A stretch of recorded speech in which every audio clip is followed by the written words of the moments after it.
The sound of crying almost disappeared beneath the pounding rain.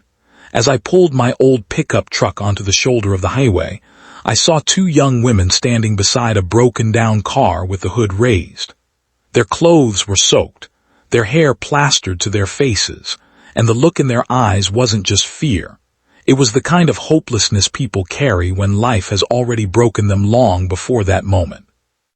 Before we continue, Ripple of Love family, if you believe that hope can appear on the darkest days, and that compassion and second chances still matter in this world, please like, comment, share, and subscribe. Your support helps these heartfelt stories reach people who need them most. The rain had been falling since morning.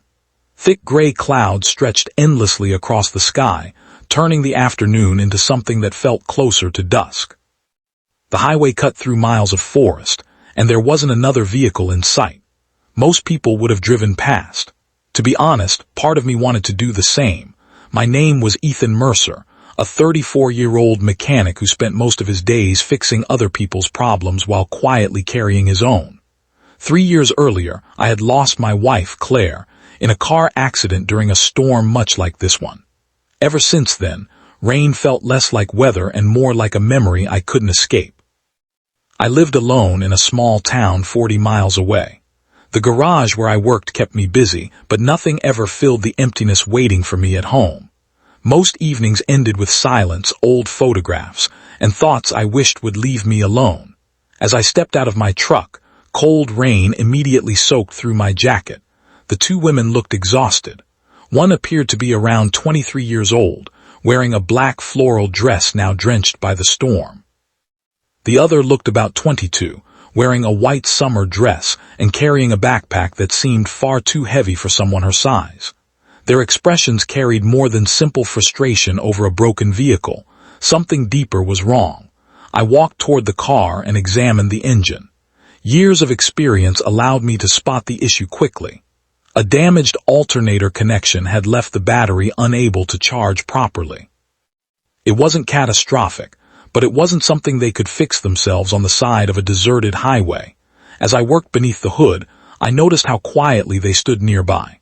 Most stranded drivers asked endless questions. These two barely spoke. Their eyes constantly drifted toward the road ahead as if they were worried about something waiting for them there. The rain continued pouring while my hands became covered in grease and water. After several minutes, I managed to create a temporary repair strong enough to get them safely into the nearest town. When I finally started the engine and heard it roar back to life, relief flashed across their faces. But strangely, neither woman smiled. That was when I noticed tears mixing with the rain on the younger girl's cheeks. The realization hit me unexpectedly. The broken car wasn't their biggest problem, life was. As we stood beneath the gray sky, they slowly shared pieces of their story. The woman in the black dress was named Ava. The younger woman was her sister, Lily. Their mother had passed away from cancer 8 months earlier. Their father had abandoned the family years before that. Since then, Ava had worked 2 jobs trying to support both of them while Lily attended college. But everything had collapsed recently. Medical debts from their mother's treatment had consumed their savings. Ava lost one of her jobs when the company downsized. Their landlord sold the building they lived in, forcing them to leave within weeks. Now they were driving hundreds of miles to stay temporarily with a distant relative they barely knew. Their broken car wasn't merely an inconvenience. It was the final disaster in a year full of disasters. Listening to them stirred emotions I spent years trying to bury. I recognized the exhaustion in their eyes. The feeling of waking up every morning wondering how much more loss a person could survive. The feeling of continuing forward simply because stopping wasn't an option. For a moment, memories of Claire flooded back. The hospital room, the unanswered prayers, the unbearable silence afterward. I realized grief looked different on everyone, but it always left the same scars.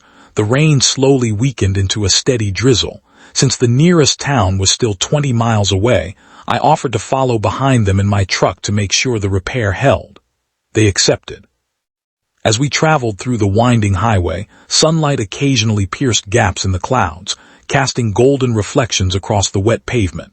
It felt strangely symbolic, as though the storm itself was beginning to surrender. When we reached the town, I expected our paths to separate. Instead, another surprise awaited. The temporary repair failed just as they entered a small parking lot. The car died again. For a second, Ava buried her face in her hands. The expression on her face wasn't anger. It was defeat, the kind of defeat that comes after fighting for too long. I couldn't leave them there. Using parts from my garage inventory and several hours of unpaid work, I completed a proper repair. By the time I finished, late afternoon sunlight painted the streets with warm golden light. For the first time all day, I saw genuine smiles, small ones, fragile ones, but real. As evening approached, we shared coffee from a nearby diner. Watching the sisters laugh quietly together reminded me of something I hadn't felt in years: hope. Not because their problems were solved. They weren't. They still faced uncertainty. They still carried grief. But they were moving forward anyway. And somehow that mattered.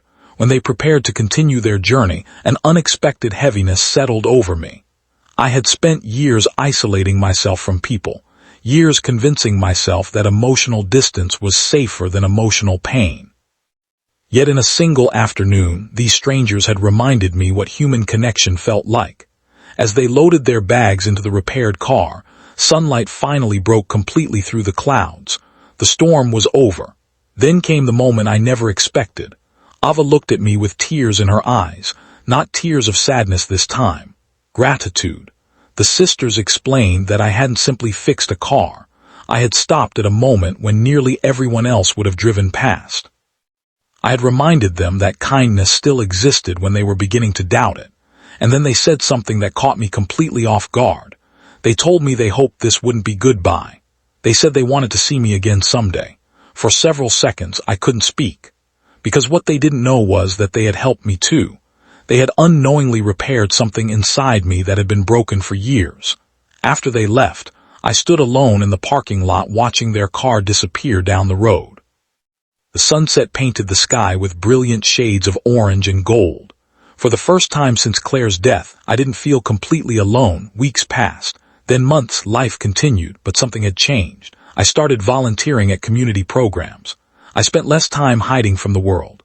I began reconnecting with old friends. Then one autumn afternoon, a familiar car pulled into my garage. Ava and Lily stepped out smiling. This time there were no storms, no tears, no desperation, only warmth.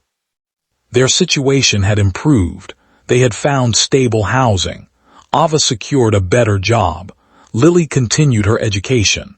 Life wasn't perfect, but it was finally moving in the right direction. And despite the distance between us, they had kept their promise. They came back.